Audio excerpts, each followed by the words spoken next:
Hello, this is the RPG Pundit, the final boss in Internet Shitlords. And before I get at it today, first of all, a product note. RPG Pundit Presents number 105, Even More Occult Antagonists, is now out. It's now available on Spectre Press on Drive-Thru RPG. And it is the latest issue of RPG Pundit Presents. And it's a collection of 3 more short, kind of scary adventures, investigative adventures set in the Middle Ages for your Lion and Dragon game or any OSR game. It's compatible with pretty much any OSR game.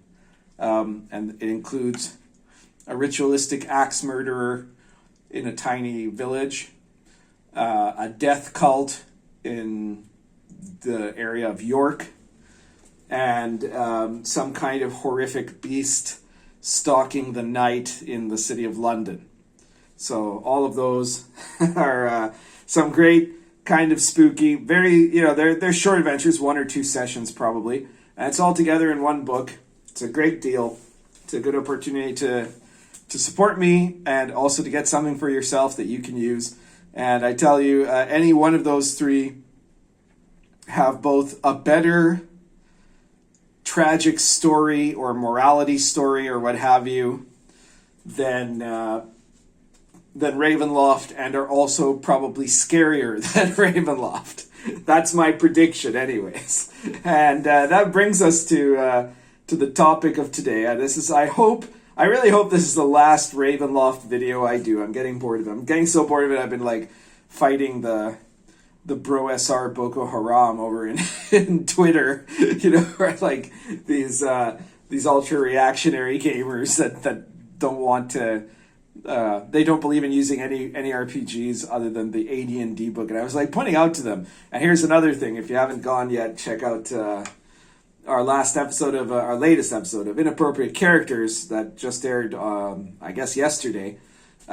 It's where we had Jim Ward, one of the original members of Gary Gygax's gaming group, and a longtime major player at TSR during a lot of the early years, who was a huge influence on RPGs, on D&D in particular. He was guest starring on my show while these guys were sending mean tweets to me, as if it matters, and so it tells you who's actually looking at the real history and who's looking at the pseudo history.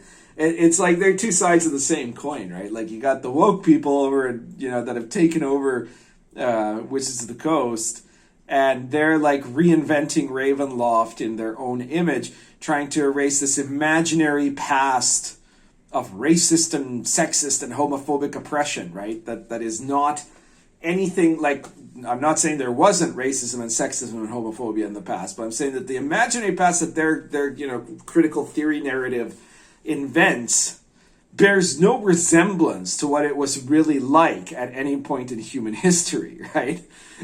Just like the Bruasar's idea of what the old school era of D&D bears no resemblance to any era in RPG history. So I've been having also people that have been criticizing me on account of, and this is where we're getting finally to the point of the video, claiming that how can I dare to criticize the new Ravenloft book when I myself do not have it and haven't read it, It's a really good excuse, right? You'd have to give $50 to people who want to put you in a gulag, or else you're not allowed to talk about it, right? And I mean, this isn't Marx's Das Kapital, right? If you haven't read some certain deep books of philosophy, you probably don't want to be speculating on what they do or don't say, right? But this is first of all, it's an RPG book. It's a setting book. It's based on a setting book that was pre-existing. And it's written by people who are absolute intellectual midgets, right? Marx, say what you will, he was a studied guy, right? You have to kind of do some serious reading of him to get what he's about, right? With SJWs, the woke grifters, you know what it's about all the time, every time and all the time, you know? And so, like, everything I've said in the previous videos, first of all, none of the people claiming, oh, you can't say that, you haven't read the book, are actually saying that's not in the book, right? They're never saying that I'm wrong or that I'm lying. They're only claiming, how dare you comment if you haven't read the book, right? And they do it that way because they know that what's in the book is exactly what I'm saying it is, right? And I know this because pretty much everything that I have commented on in the last 3, 4, I don't know how many, are far too many Ravenloft videos it's been, have been taken from excerpts that people have exposed from the Ravenloft book on social media, right? So I haven't read the Ravenloft book, but I have seen the long list of advice that includes stuff like saying, you know, you're not allowed to use classic tropes of Gothic fantasy. Your fondness doesn't redeem them, right? And, be sure to include diversity, right? Like that's, first of all, I've looked at that text, right? So unless that was a Photoshop, I've read that part of the thing, which I was also commenting about in the other video. But second, you know, I probably didn't need to read that text to know that something like that was going to be in there. So just to prove this, today, I'm going to make a bunch of predictions, not based on anything I have read, but on what I am, knowing how the woke grifters think. I am betting that these things are in the Ravenloft book, the new Ravenloft book. Now, I'm definitely not telling anyone to go buy the Ravenloft book, but if you already have bought it, then please comment in the comments for the rest of us who don't have the book to tell me how close I get. You know, like, how many of these things am I right about and what am I wrong about? You know, and because maybe there's some surprises in store for me, right? But I mean, I think in general, the predictions I'm going to make are all very, very safe ones, or mostly safe ones. I might get 1 or 2 things wrong. But like, let's start right from the beginning, right? The Ravenloft book, it's got, first of all, it's going to have, I believe it has some new settings. I might, if I'm not wrong about this, so I believe it has some new settings besides just rehashing some of the old ones. And I will predict that there is no entirely new setting for the new Ravenloft book that is based on Western history, myth, or folklore, right? Every single new product is based on something non-Western, right? But that's an easy one, right? That's an absolute given. There is no way that that's not going to be true. So that's my first prediction. My second prediction is that we already know, I mean, this isn't a prediction, we know it for a fact, there are a lot of characters who are being changed and rewritten in the setting, right? And to the point that especially several of them have had their genders changed, right? So we know that, I think it's Victor Mordenstein or whatever, the version of Frankenstein in Ravenloft is now renamed Victra, right? So I'm going to predict that so we know that for a fact, right? I'm also going to predict, though, that in any case where you have a male character turned into a female character, then in that case, that female character will either have no identifiable sexual preference or she'll be a lesbian, one of the two. And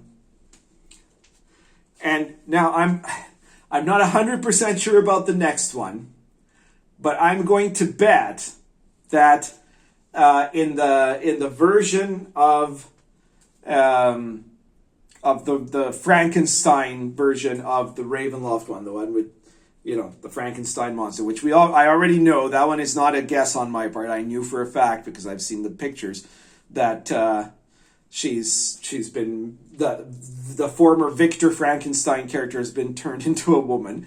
I'm going to predict that in the case of that one, which is also so stupid, right? Because like part of the point, I'm sorry for getting off topic here, but part of the point in Mary Shelley's text was to talk about the hubris, like it was a feminist text. It was Frankenstein is a proto-feminist text. Mary Shelley, her mother was one of the first great feminist campaigners, at the end of the 18th century, right? She was an early proto-feminist. And Mary Shelley had taken that inspiration as well, right? And so this is like about the madness of man and the masculine quality for trying to achieve this kind of, perfection and what have you, to create an artificial form of life without the nature and the nurturing aspects of woman, right? so to then turn the Dr. Frankenstein character into a woman just makes no sense whatsoever. It's so stupid. But okay, back onto the topic, right? The Frankenstein character, who is now a woman, she is going to create a female monster, and so she'll either, trying to think here, she'll either have made the monster out of because of an unrequited love, or to save a tragic lesbian lover who had died or something like that. Okay, that's my bet for that part of the story.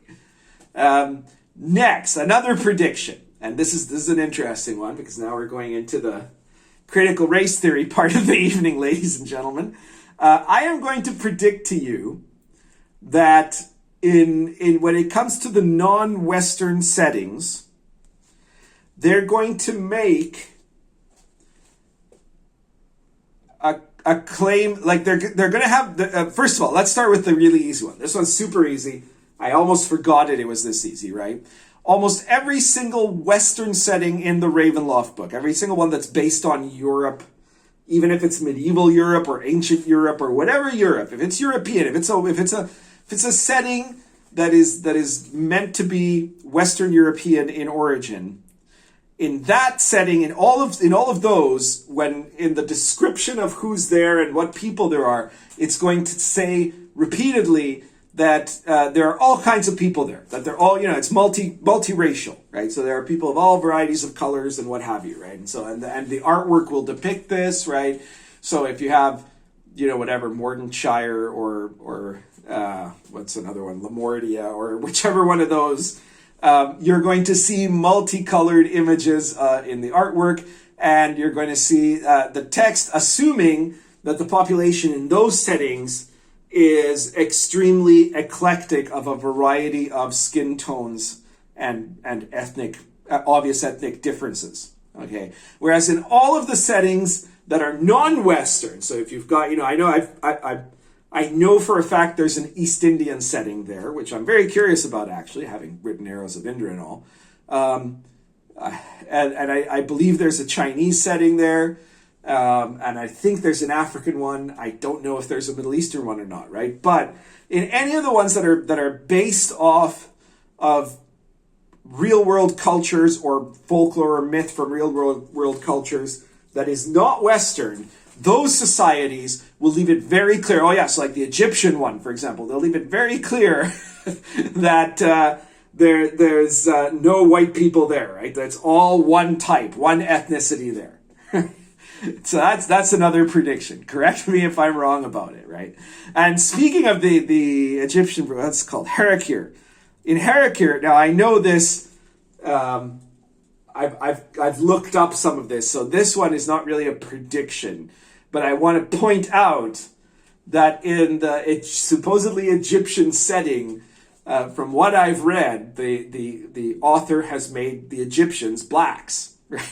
And that's, historically, they weren't. I'm sorry. I know that there's a whole area of black studies that's desperate for Egypt to have been black, which I don't understand, because Nubia was black, and they were like an amazing civilization, you know. So like, what's with the Egypt envy people, you know? But the Egyptians were Semites, basically. Like, they looked like everybody else in the Middle East at that time, which was a distinct difference from the sub-Saharan Africans. So they're going to be doing history badly. I think that'll be the case in all of the non-Western parts of Ravenloft. They're going to be doing history really badly. And here's my most important, this is a risky prediction. I could be wrong, but I'm suspecting I'm not.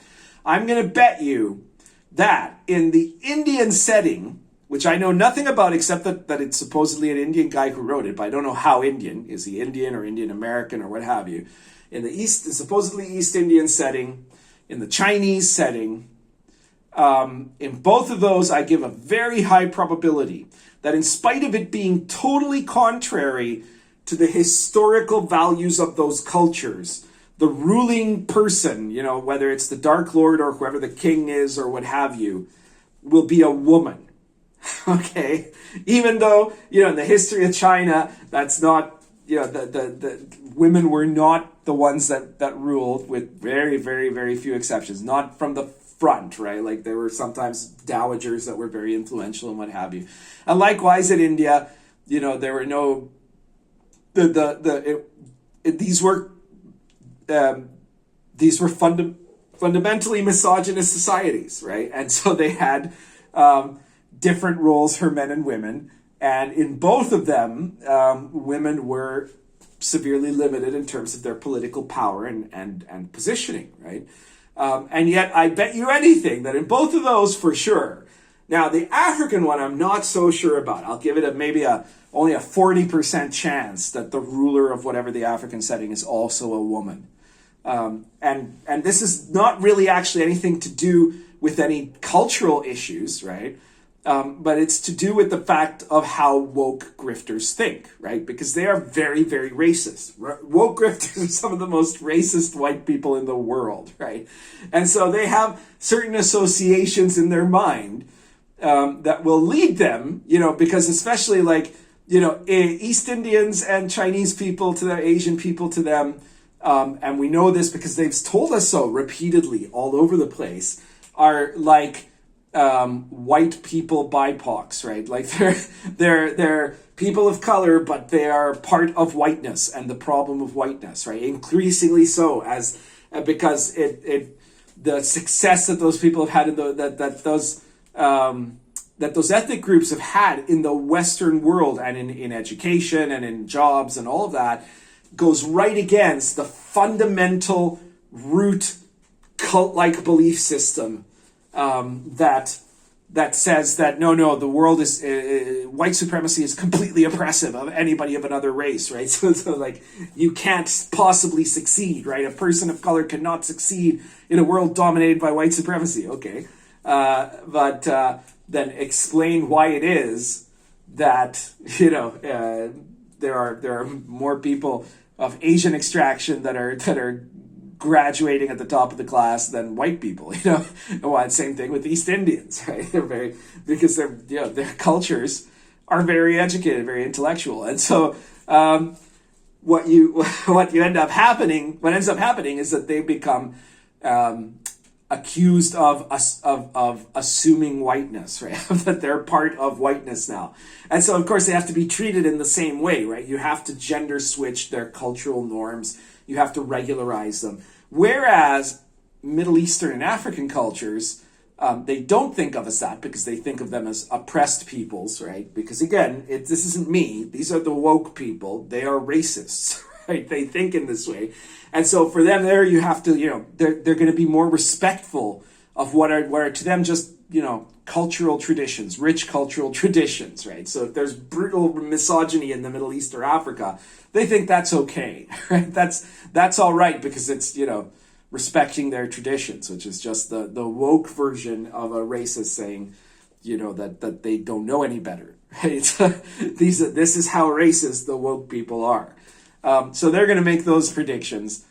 They're gonna assume those ideas, and so they're going to, in the Ravenloft book, I bet you that the Chinese-based setting and the East Indian-based setting will feature prominent women of power in control, right, to teach those honorary white people a lesson. Whereas the African one, I'm not so sure, and I think the odds are in favor that the ruler there will be a man. Okay, so there's another very particular prediction that I'm making, having not read the book. And I think if there's any others. We're kind of getting on now. I've trailed off here and gone on to other subjects. But anyways, I think I've made enough of my point, right? Is that arguing to someone, oh, you haven't read that RPG, so how... It's like saying you haven't played that RPG. Well, if you know how to do analysis, textual analysis, if you've read the book and you haven't played the game, you're going to know how the book is going to play if you know enough about game design, right? So as a reviewer, I can review a book and tell you how it's going to go and what's going to be wrong with it, right? And likewise, I don't really need to read the texts of, the entire books of something that is produced by a group of known woke grifters, right? Because they are so fucking predictable, right? You know what they're going to be saying. So, and if I'm wrong, well, tell me I'm wrong. I hope that you prove me wrong about every prediction I've made, but I very strongly doubt it. I'm betting that that's what we're going to see. Oh yeah, here's another one. I'm betting that there's not going to be, and it's kind of an odd one. I might be wrong, but I'm betting that there's not going to be any obviously trans person in that book. There might be people that are shapeshifters, that are shape changers, and what have you, but you're not going to have someone that is obviously a transgendered person, okay? Because that causes some problems for them. Now, on the other hand, I know for a fact that there's already one guy in a combat wheelchair, which is their version of Sherlock Holmes, who is married to the race shifted Watson, who's now black, and they're both gay, right? And again, that's gonna be the same thing. If you've got like that kind of shifting going on, they're going to be adding up. They're going to try to pile up all of the different statistics, right? So you might get some character that is like able to change gender back and forth, or that takes on, like you might have characters that are sort of, how do you put it, androgynous or hermaphroditic, right? But I don't think that they're going to have an actual character that is a trans character, that is to say not used magic to change all the way or something like that. And if you think about it, you'll know why. But all right, I'll leave you with that one.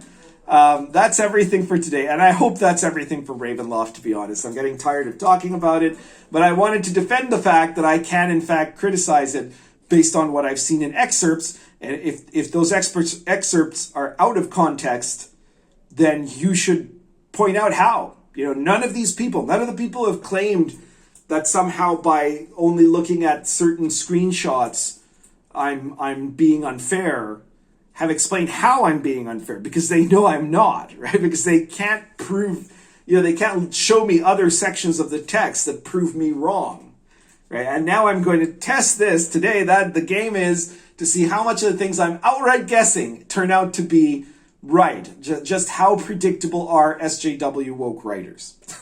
Okay, so if you like this video, please share it. Share it anywhere you think people will like it, or that people might be pissed off at it. And like the video. And if you want to support me, you can toss me money directly via Patreon or PayPal. But if you want to support me and get something back for it, then please consider picking up my games, right? My products like Dark Albion, Cults of Chaos. Cults of Chaos, by the way, will be a much better way to generate sinister, evil groups. That's what the book is about. And sects and cults and heresies and witches, and it's got, strange medieval magic stuff in there. There's stuff there about the elves, which are like dark, medieval style elves. The Old School Companion, which is full of all kinds of stuff that you can use to add more medieval authenticity to your RPG. Or any of the RPGPundit Presents PDF series, including, the link will be in the description below, RPGPundit Presents number 105, Even More Occult Antagonists, which is a set of, like I said in the beginning of the episode, short adventures that are all based on kind of occult killers, and that your characters will go investigating, trying to stop.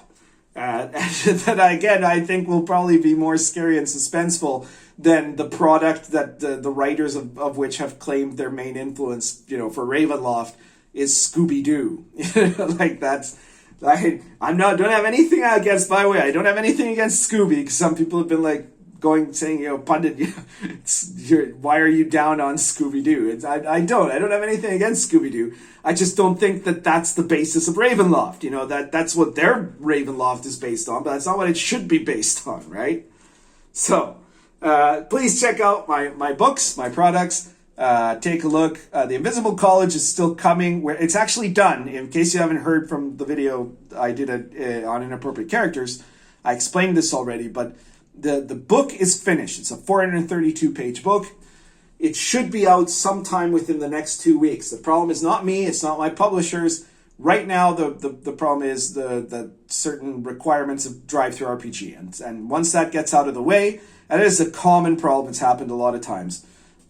Problems with formatting as relates to what drive-through requires. Once that's done, the book will go live. And so get ready. In Invisible College, Occult Modern OSR Role-Playing, 432 pages, is coming.